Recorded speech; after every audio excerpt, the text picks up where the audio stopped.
Hello and welcome to episode 46 of Battlefield 4 News, and today sees the delayed launch of Naval Strike on PC and also its associated major patch.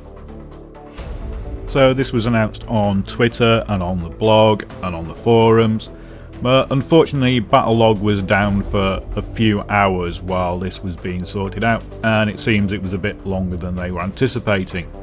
But the update is available to download from Origin, and the servers are now up and Battlelog is back up and running. The patch notes have been released for PC Game Update March 31st, and there are a few changes from those I went through on the consoles, mainly to do with Mantle and DirectX, but there is one interesting omission. So the thing that's mostly different between the PC notes and the console notes is Mantle. So Mantle now requires Catalyst 14.2 beta drivers, or later, I think 14.3 is now out. They fixed multiple crashes, they fixed a memory leak when switching between windowed and full screen modes. They've optimised the memory management, so if your graphics card is burning through all its memory, it will now reduce performance stalls. They've improved performance when VSync is used, because it was awful before, and they fixed a bug with the offset mouse cursor when using full screen and horizontal Windows taskbar. I'm not sure how you can have a horizontal Windows taskbar and full screen running at the same time, but they fixed it. They've added some new multiple GPU fixes and tweaks. They've added initial support for frame pacing, so that works in full screen mode and now has a console and user config line that can turn it on or off. If you're not sure what frame pacing is, it essentially slows down your frame rate by slightly increasing the frame time. So if your frame time is, say, jumping between 10 and 30, then what it will do is say, let's increase the frame time to 15 as a minimum, and then maybe that will bring down the time of those 30s. They fixed a black screen on startup if you were using two GPUs and they were unbalanced, so the weakest GPU would black screen. You can technically run any two cards from the same chipset in SLI or Crossfire, but if you're going to run two cards, make sure they're pretty much identical. And they fixed an intermittent crash when switching between windowed and full screen mode when having multiple GPUs.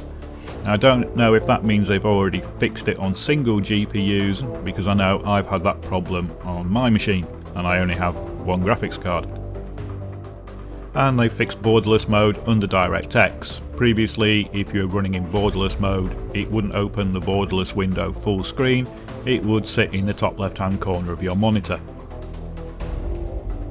Now, this may well be just an omission by the person that did the PC patch notes, but there's no mention of the gold battle packs as rewards for class service stars. It's missing from the PC patch notes. So I guess I'll have to wait until I earn a class service star to see if I get a gold battle pack or not. Or if you earn a service star after this patch and you do or don't get a battle pack, let me know in the comments. And as you can see, Naval Strike is up and running. Now, it's not perfect. You'll notice here that there is something a bit odd, and that's that the ground is missing. And there you can see the ground suddenly pops in. So there are a few little delays at the start of the round. That was me joining the round. So yeah, it's not perfect, but it seems to be running fine. There's none of the rubber banding issues I've seen on consoles, or reported on consoles I should say. Although DICE have put out a message saying that they have worked out what is causing the console problems on 64 player Conquest, and are going to be patching it soon. Now, the frame rate on these maps isn't great, and as you're about to see, when those things are about to launch, my frame rate tanked to 20.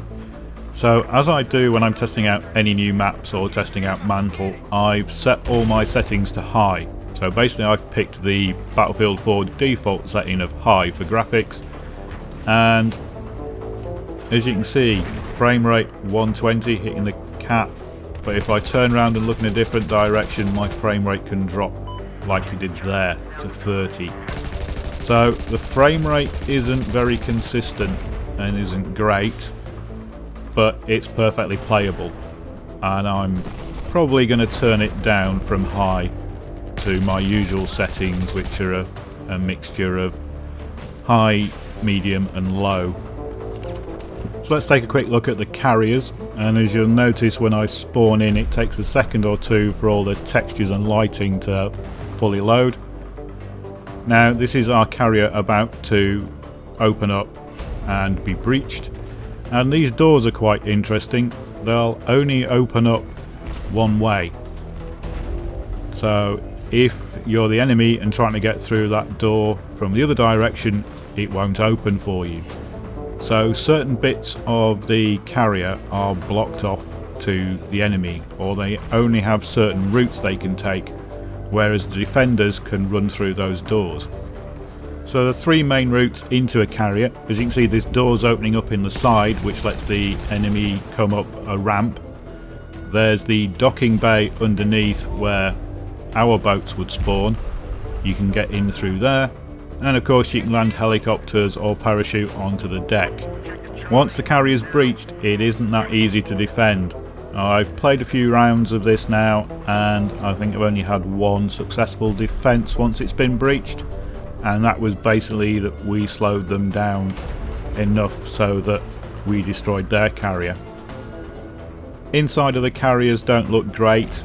They're a bit basic and look kind of like a shed, and the objectives are a bit poor. They could have put some more work into how those look, but on the whole seems like quite a good game mode. And as you can see here, I'm desperately trying to get to see 4 kills so I can unlock the SR338, but I will do a video on that shortly. So, Naval Strike is now launched on all platforms, and you can expect quite a few Naval Strike videos to come out this week. I'll look at the remaining assignments, particularly the SR338, which I'll get out as soon as I can. I'll probably do a video looking at the maps and the evolution elements, and maybe one on the performance of the maps when I've got my settings back to how I usually have them, so I can compare them to the second assault maps and the vanilla maps. But that's it for this episode of Battlefield 4 News. Thanks for watching.